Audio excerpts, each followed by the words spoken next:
E estamos de volta para mais um Nolan Vlogs, sempre trazendo um disco da minha coleção que eu acho maravilhoso, sensacional e que tem uma história por trás. E no vídeo de hoje vamos trazer um disco icônico para o heavy metal brasileiro, mas também um dos discos mais importantes da música brasileira em geral. E é claro que eu estou falando do Sepultura e o disco Esquizofrênia, de 1987. Sim, meu povo, Esquizofrênia de 1987 do Sepultura, um disco icônico.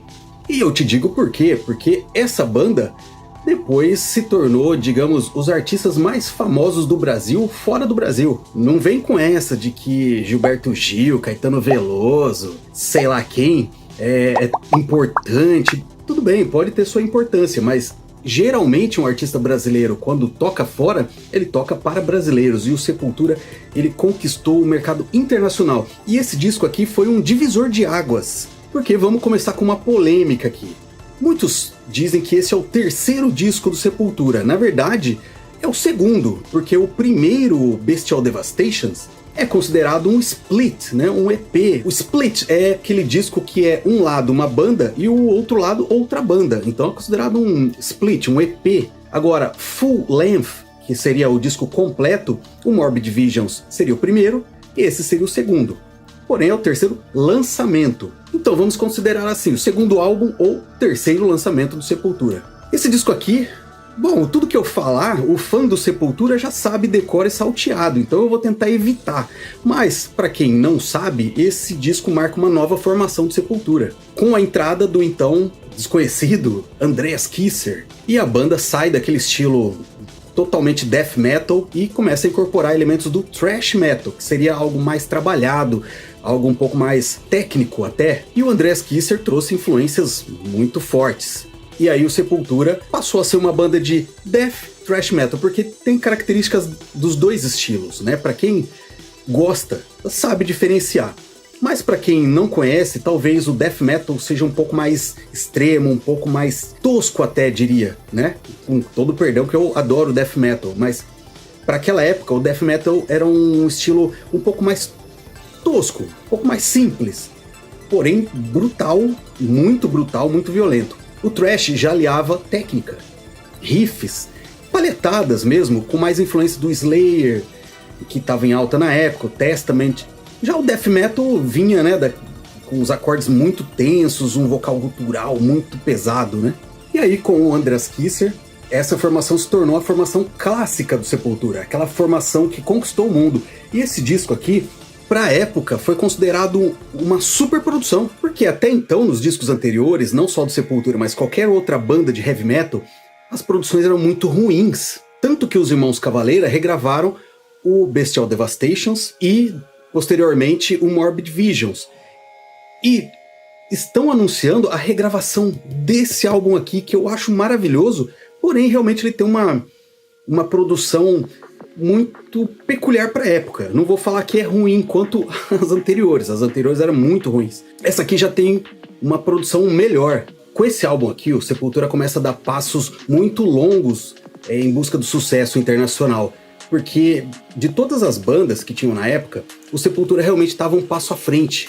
Esse disco aqui foi produzido por um cara chamado Tarso Senra. Eu não tenho muita informação desse cara não, mas eu fico imaginando na época ele pegando um material de primeira, que eram essas músicas aqui, e pensando assim, como é que eu vou gravar isso aqui? E foi gravado no estúdio lá em Belo Horizonte. Imagina um mundo sem internet. Os caras, todo mundo, né? A gente não tinha contato com muita coisa que estava acontecendo fora, como é hoje num clique. Naquela época o pessoal trocava fitas e levava semanas para chegar, e imagina, era uma fita só, tinha que fazer uma coletânea.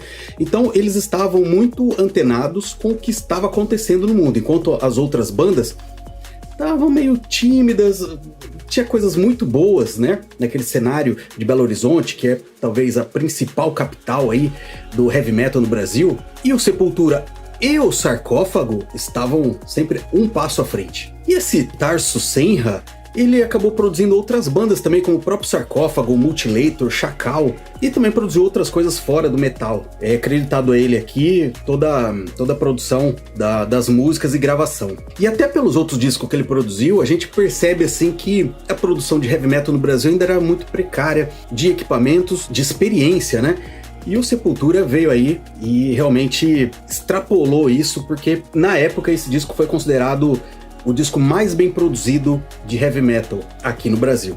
Outra polêmica, que depois de muitos anos é que foi ser revelada, é que, apesar de termos aqui o nosso glorioso baixista Paulo Júnior, ele não toca nesse disco. Quem faz os baixos aqui é o próprio Andreas Kisser e o Max Cavalera. O Max que falou que o Paulo Júnior só foi tocar ali, ó, do Chaos AD pra frente. O que é muito louco, né? A gente às vezes acha que é a banda toda, mas tem sempre um membro que, de repente, ele funciona melhor ao vivo do que no estúdio, e aí tem que chamar um cara lá pra tocar. É bem curioso isso daí. Outra coisa curiosa, os fãs vão saber, é lógico, mas você conhece uma banda chamada Skunk? Pois é, o tecladista do Skunk toca na abertura desse disco. A introdução desse disco, porque também era muito comum no heavy metal ter sempre aquela introdução maligna, maldosa, do mal chegando. E o primeiro EP do Sepultura tinha isso, tinha abertura, e aí eles resolveram fazer isso aqui e colocaram aquela música do Psicose. Você já assistiu o filme Psicose do Hitchcock? Que tem aquele... Isso é reproduzido aqui. E quem faz esse teclado é o tecladista do Skunk, acredite se quiser. A cena musical de Belo Horizonte era muito unida, né? Não importa o estilo que você tocava, mas me parece que os músicos eram bem unidos, assim. Nesse disco aqui também, eles abrem mão dos pseudônimos, né? Porque antes era o Max Possessed. Agora aqui, né, ele adota o nome mesmo, Max Cavalera. O Igor Cavalera, Andreas Kisser, Paulo Júnior, antes era Incubus, não, Incubus era do Sarcófago, era o Max Possessed, Tormentor, né, esses nomes aí de death metal, né, death black metal. Aqui eles começam a colocar o nome real deles e aqui o disco já começa a ser enviado para fora do Brasil, né, e começa a ter uma certa repercussão já. Outro fato curioso, que aí só colecionadores mesmo, é que aqui, ó, tá escrito Schizophrenia é o nome do disco. A primeira prensagem mesmo, eles escrevem errado. Não tem o H. Fica escrito errado, Schizophrenia, né? Então, quem tem essa versão aí tem uma relíquia, né? E que vale, né, um bom valor aí em sites aí de leilão, né? Porque realmente a primeira edição eu nunca vi, vou dizer a verdade, nunca vi. Mas há quem diga que a primeira prensagem foi escrita errada. Ainda falando de produção, a segunda edição, a posterior, não sei se é exatamente a segunda, mas posteriormente a remasterização desse disco aqui foi feita por um cara chamado Jeff Daniels. Bom, e aqui também temos, né, a logo, a clássica, né, que aqui foi consagrada, né? E aqui a contracapa, né? Eu realmente não sei quem fez essa capa aqui. Só tem créditos para as fotos, mas tá acreditado as fotos a uma Fabiana, porque esse disco aqui ele abre também e temos aqui a foto da formação clássica do Sepultura. E aqui as letras, né? Aqui as letras. Essa foto representa o thrash metal e para a época era como se o Brasil tivesse ganho uma Copa, né? Porque a gente via caras que estavam realizando sonhos que eram nossos, né? De ter uma banda e ter sucesso e poder viajar pra fora. E esse disco aqui meio que lançou o Sepultura pra fora. Ah, mas pô, e os anteriores, né? O EP e o primeiro disco, né? Também, mas ainda era muito restrito por ser death, quase um black metal ali, né? As raízes daquele black metal noventista, né, que ficou famoso nos anos 90, bebeu muito da fonte do Sepultura também, do Morbid Visions, mas aqui realmente eles dão um passo à frente e que depois iriam se consagrar ali no Beneath the Remains, né? Então esse disco aqui chamou muita atenção da comunidade de thrash metal, que nos anos 80 ali tava fervendo, né, com o Metallica, Anthrax e o Slayer, né, lançando clássicos, grandes clássicos. E aqui, ó, tem também alguns créditos, né? E aqui, ó, uma coisa que era peculiar, né? As bandas eram os agradecimentos, né? Então aqui, ó, tudo de agradecimento, mas tem alguns que são curiosos. Aqui, ó, agradecimento especial para Yakult, vodka, Deep Leak, mulher, pizza, whisky, espaguete, cerveja e tudo que estiver ligado ao mundo do crime. Isso aqui era uma das coisas assim que a gente mais adorava, era ver os agradecimentos assim. E uma coisa que é legal, esse disco é dedicado a todos os fãs de música pesada em todo o mundo. Inveja dos medíocres nos torna cada vez mais fortes. Será que foi um recado para o sarcófago? Porque tinha, né, a famosa treta do Sepultura com o sarcófago, que até hoje, né, se alimenta isso. Mas na verdade, não era bem a treta do Sepultura com o sarcófago.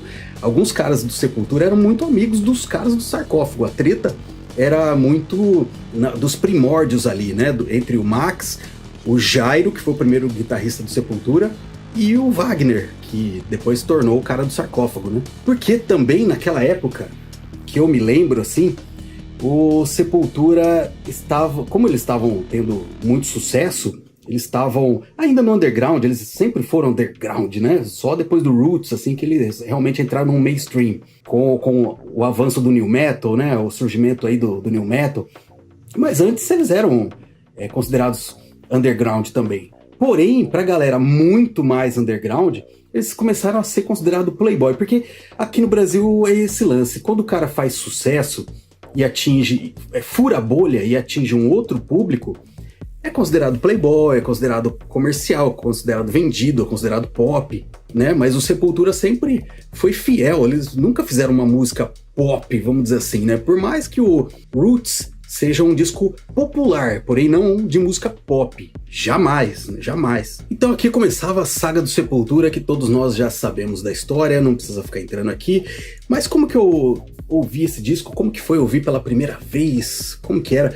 O disco é de 1987, porém eu só fui ouvi-lo em 1989, depois que eu conheci este aqui, ó. Este aqui, ó. Que aí era o Sepultura no seu auge. E aí eu fiquei impressionado, né? Porque o primeiro disco do Sepultura que eu ouvi foi o Beneath the Remains, que vamos falar dele, né, numa outra oportunidade aqui. E aí chega um amigo meu e fala assim, não, você tem que ouvir o anterior. O anterior é muito mais brutal, porque o Beneath the Remains é um disco de thrash metal puro, um dos maiores discos já feitos de thrash metal. E ele, não, o Sepultura antes era death metal. Aqui tinha elementos do thrash, mas era um meio termo ali. E o cara, não, você tem que ouvir, você vai mudar sua opinião, você vai gostar mais do Sepultura antigo, não esse Sepultura de playboy, que não sei o quê. Aí eu ouvi. Quando começou a introdução, eu falei, pô, sensacional. E começou aquele riff da From the Past Come Storms.